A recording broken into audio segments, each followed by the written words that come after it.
Ah. Okay.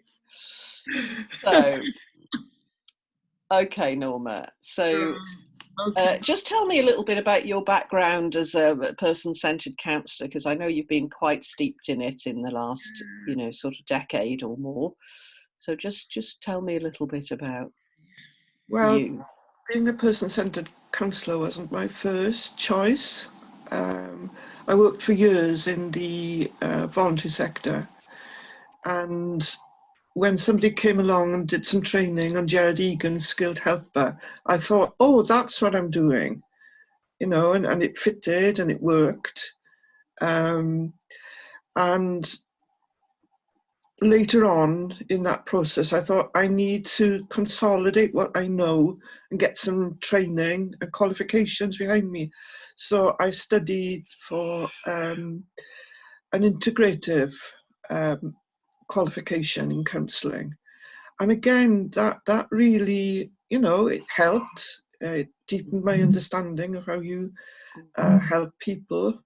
But there was something missing, something that wasn't quite syncing with me.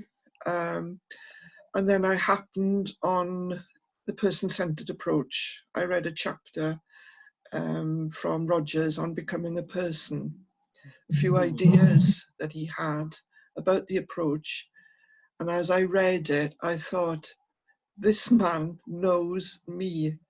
He knows what I'm trying to do. He understands the way I try to relate to clients, and I went then and underwent a process of discovery. I found a good supervisor.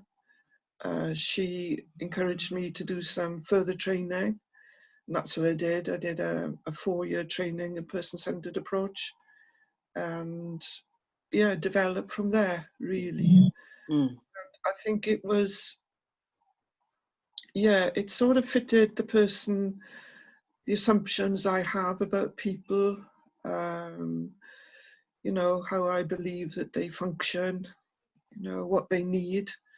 And I guess, that's a lot to do with what I need out of a relationship as well. So I studied, I practice in the person-centered approach. It develops. I went on to teach the approach, so that deepened it further. Retired from teaching, and then set up an independent practice as a person-centered practitioner. And I'm probably from the more of the purist approach, closer to client-centered than person-centered, because the person-centered approach itself has developed over the years, So can you be a bit clearer about that distinction between client-centered and person-centered? Yeah, person-centered went on to look at the client-centered approach in its wider application through education, social work, perhaps, politics, social justice. It broadened ideas like congruence, how the practitioner relates to the client. And it was questioned as well by person-centered. Certain aspects of it, the non-directive aspect of it, was questioned by person-centered practitioners. Should we be more proactive within the relationship? Are the 6 necessary and sufficient conditions enough? Should there be more? So it is developing. It didn't remain static. And I think Rogers would clap his hands and say, yeah, let's take it further.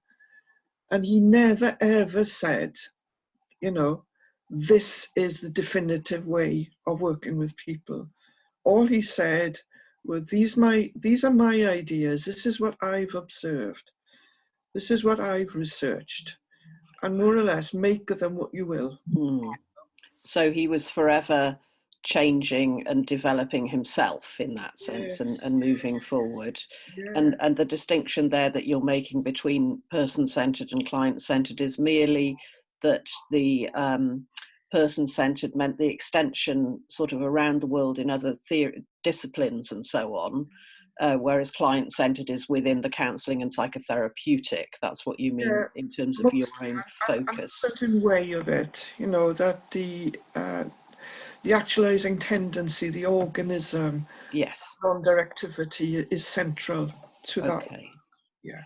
And Okay. that's how I interpret my work, through that. Okay. Well, as you started with those areas, the actualizing tendency and some of the background to the philosophy, as it were, underlying person-centered, do you want to say a little bit more about that actualizing tendency, for example? What do we mean by that? Yeah, it's innate in all humans. Well, innate in all life.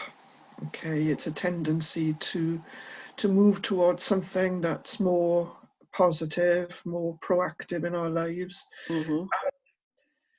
It gets misinterpreted a little bit because it's not that Rogers didn't believe that everything is positive in our lives. The actualizing tendency is always in movement, but it works in the circumstances of our lives. If the circumstances in our lives are positive, then that actualizing tendency will move in that way. But if there are things that block it, then it will still move, but it will move in accordance to that. So it's not, no matter what my life is, no matter how bad it is, the actualizing tendency will always be positive. It's a forward movement. It's always in process. As long as we live, the actualizing tendency is moving, but it moves in accordance to the lives that we live and the choices that we make and the conditions that we live under, the expectations that are placed on us. Okay. I don't know if that makes sense. Okay. Okay, well, let's start with, I'm going to share the screen with us now in relation to the, yes, let's go, picking it out there, the core conditions, the things that Rogers is known for in his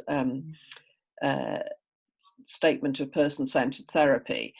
And we often don't talk about this first one. Two persons are in psychological contact. We tend to talk about some of the others that are further down the list there. So could you tell me a little bit more about what you understand about that first of the 6 core conditions there? Two persons are in psychological contact. What does that mean? I think actually people complicate this much more than it needs to be. My understanding, and I think it follows what Rogers said, is that two people are aware of each other in the room. Mm-hmm. The client knows to a certain extent that something is bothering them, and the counsellor knows that the client has come for some help in that. I guess it's a mutual understanding of each other's needs in that moment right there. It's not about, we've got to have, sort of deep a relationship or an understanding or psychological contact. It's just you and I are in this room. We are about to engage in something called counselling. I think it's pretty much that. That's all it is. As It's simple as that. Yes, yeah. It's not complicated. It's not. Okay. Okay, and if we look further down these conditions here, we've got the first is in a state of incongruence, and the second person, the counsellor, is congruent.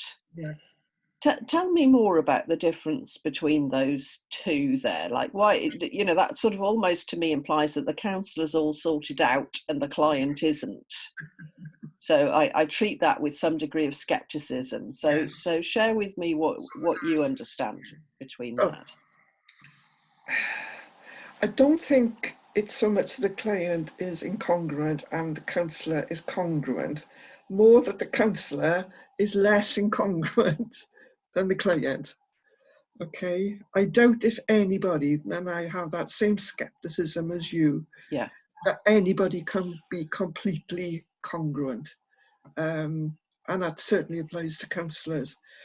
Counsellors are not all knowing, all sorted individuals, but I think what they've done is a lot of personal reflection, looking at what's awry in their own lives, so that in a counselling relationship, they are less likely to distort or deny or minimize any thoughts or feelings that they might have about themselves, the client, or the counselling relationship in that process.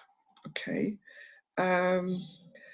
And they're able to notice it and, if necessary, act on it. Now, some people believe that being congruent is then saying what you notice on the inside, but it's not necessarily that. It's the noticing of it and accepting that there is something here. I might hear something that a client is saying and I disagree with them, or I judge them for it, or I feel angry towards them about it.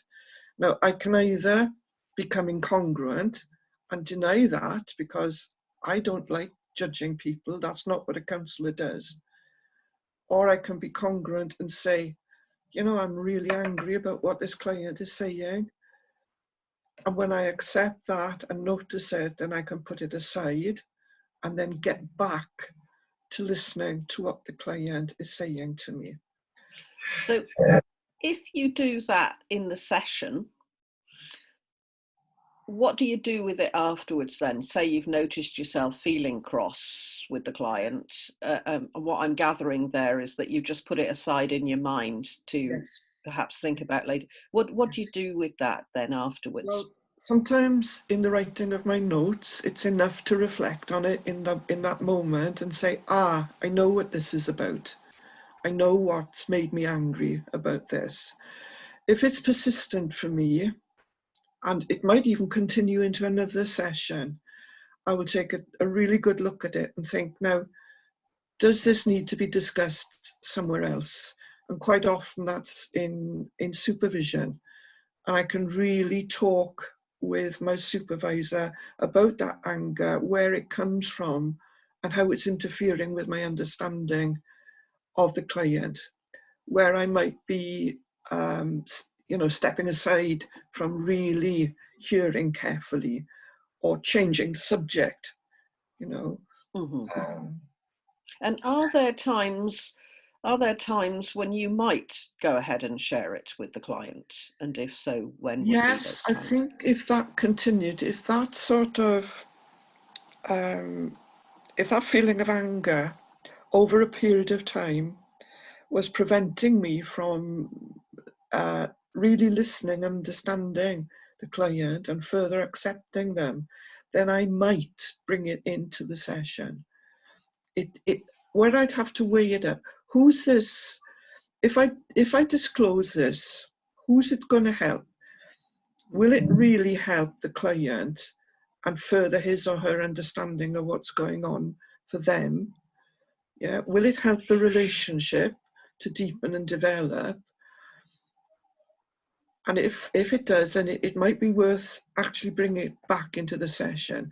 If it isn't, if it's just about me, then I need to say, right, I understand me better now. Now that I do, I can get back in. So it's more about that noticing in the moment and accepting and understanding it instead of denying it or distorting it. That's the incongruence inside of me. Mm. Being congruent is noticing and saying, yeah, I am angry. I'm not annoyed, actually, I'm flaming angry about this, you know, and then dealing with it, not in that moment, but later through reflection, supervision, sometimes even through therapy. Mm. Okay, well let's go on to that. So because I'm aware that self-awareness is given quite a lot of primacy Yeah. in the person-centered approach. Yeah. And so I'm thinking, how do person-centered counsellors then make that commitment to become more self-aware, and like how do they go and do it, basically? Yeah.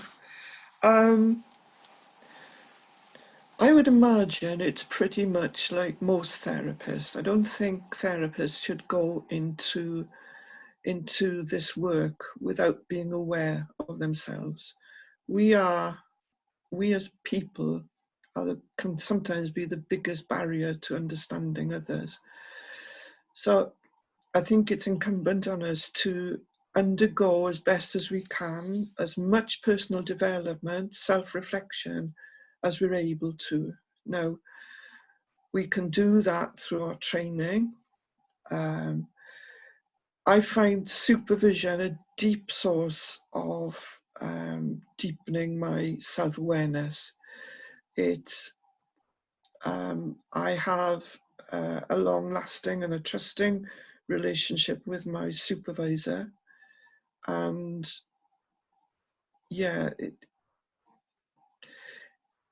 when I go to supervision, it's very rarely that I talk about the client themselves. What I discuss with him are the times when I've not been able to understand, listen deeply, accept what the client is saying. And in discussing these areas with him, what I'm actually doing is deepening my awareness of where those barriers are and what they're about really, where their sources, how they've grown. So supervision is a prime source of increasing my self-awareness. Sometimes when it becomes too painful or too difficult to explore areas in supervision, I will take it to therapy. And there again, I can, in a very different space, because therapy is about me. Supervision has the client at its heart. But in therapy, I can really concentrate on what's going on for me. So those are two prime sources. So would that be, Norma, an expectation of person-centered, if I went in to be a person-centered counsellor, that I should not only be in my own person-centered supervision, but that I should actually go into therapy? What's your sort of view of that? I think supervision is the requirement. In my person-centered training, that was the requirement, that I sought out a person-centered supervisor. It was not a requirement, but it was a request that I chose a person-centered counsellor, that might be easier for me to learn about myself through the prism, if you like, of the person-centered approach. But yeah, who we chose was not a requirement, but that we were in therapy was. Which I sometimes railed against because I thought, right, if this approach is non-directive, why am I going to be in personal therapy? And it took me a long time to realise why I should be there, because there was a lot of resistance as a result of that. But so there's an overall rationale, it seems to me, about the importance of awareness, and that sort of almost lifelong commitment, really, to the continuous development of self-awareness in a variety of ways. Would that be fair to say? Yeah. Would you see person-centered therapy as being more committed to that, for example, than other therapies? I know my psychodynamic, psychoanalytical colleagues, they're just as committed and perhaps even more committed to personal development and understanding, to be in supervision. It's not just once a month. It can be a lot more often than that. And yeah, if I could afford it, I too would be in supervision and therapy a lot more. So Yeah, you obviously enjoy it when you laugh like that. It's obviously something that it gives you something. You I get something value out. it. I value it deeply. I really, it has been part of the changes I've had to make in my life to be an effective counsellor, therapist, because in that process of increasing my self-awareness, I'm becoming aware all the time of the assumptions, the beliefs, the judgments, the prejudices, the fears, the concerns I have about people, myself as well. And when I understand them more clearly, then I'm better able to put me aside and my concerns, my judgments, my beliefs, to put them aside in the therapeutic relationship and really listen and hear what the client is saying to me. Okay. And that's why I think self-awareness is so important. So there are less barriers. I am less of a barrier to really understanding Right.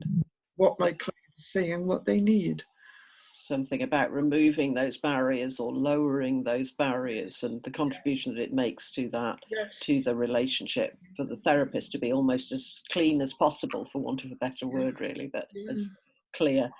You know, Okay. I've said I use supervision Yeah. therapy. Being in the counselling relationship itself increases my self-awareness as well. You know, the more I meet with people, the more I meet myself. Right. You know, I don't use it in that way, but it's a byproduct, if you like.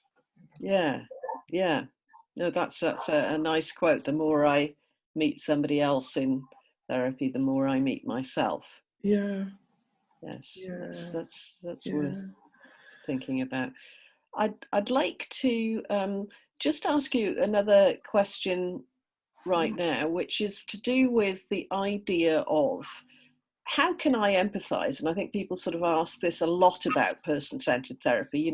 Yeah. You're asking me to empathize with a person I can't accept, e.g., the wife beater, the child abuser, the sorts of people that some people would archetypally talk about and say, no, I can't accept that. Yeah. What do you say to that? How do you dig about and find that empathy? What happens for the person-centered therapist in that context? I don't think it's ever easy.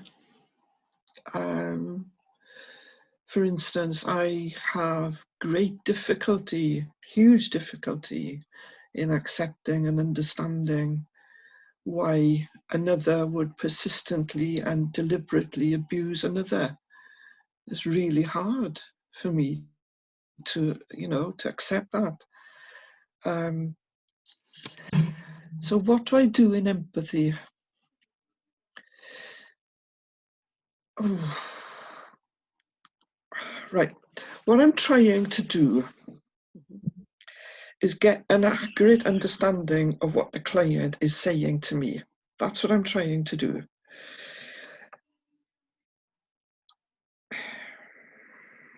This is so closely linked with unconditional positive regard as well. I mean, we separate out these conditions, but actually they're facets of the same thing. Can I go back to unconditional positive? Sure, feel free. Feel free. It's so integrated with I empathy and hear what you're congruence. saying. Unconditional positive regard is not an easy option, okay? It's not saying, oh yes, yeah, I accept you, people are not like tofu. Unconditional positive regard is not liking, it's not approving of, it's not colluding with.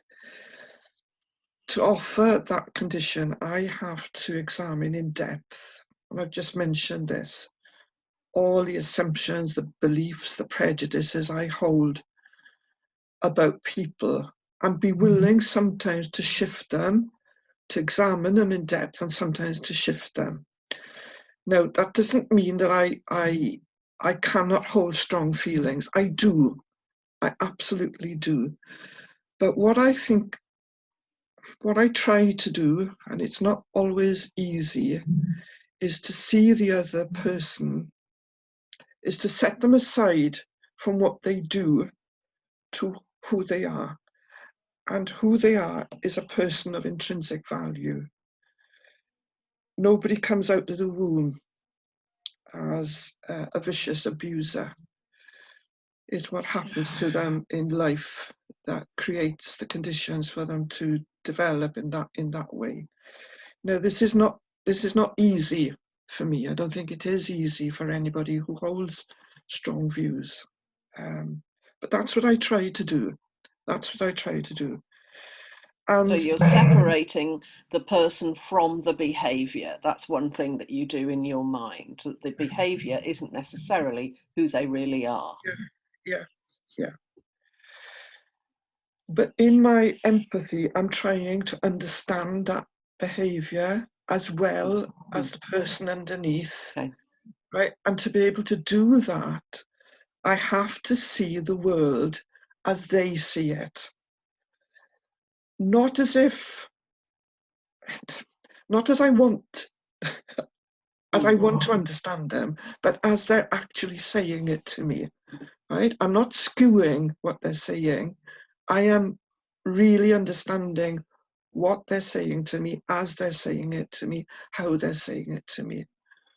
Now that is as accurate as I can get about what I'm doing in empathic understanding. I'm trying to see the world through their eyes as they see it. Yeah, not skewing it as if I was seeing it. I'm trying to understand it as they are seeing it and relating that back to them. Okay, now I can still hold on to my strong beliefs in that way, but I'm always aware, are these strong beliefs skewing the way that I'm understanding? Okay, and it's my experience that if I hold to that, they can actually hear what they say. They can begin to understand what they're saying and the inconsistencies that they're using, the myths that they've built up about themselves, the lies that they've built up about themselves. And because I'm also trying to accept them, slowly they can be, in their understanding of themselves, they can begin to understand why they've become the people that they are, the person that they are. No, this does not happen overnight. This cannot happen in one single session. Though being listened to deeply and carefully in one session can give that client an idea, an experience of, oh my goodness, somebody gets me, somebody actually understands. Now, What do you think that does for the person? yes. Because this is part of the awareness we were talking about earlier, isn't it? So what does that do for the person when they, you know, in your opinion, what does that do? Oh my God, they get me. It puts you in a place where you don't feel so alone. Right. You feel more connected. Mm. You feel more accepted. Mm-hmm. Okay. And yeah, those are huge things. Those are huge things. You feel for a moment that you belong. Yeah. That I don't have to be anybody else except myself for this person. And it's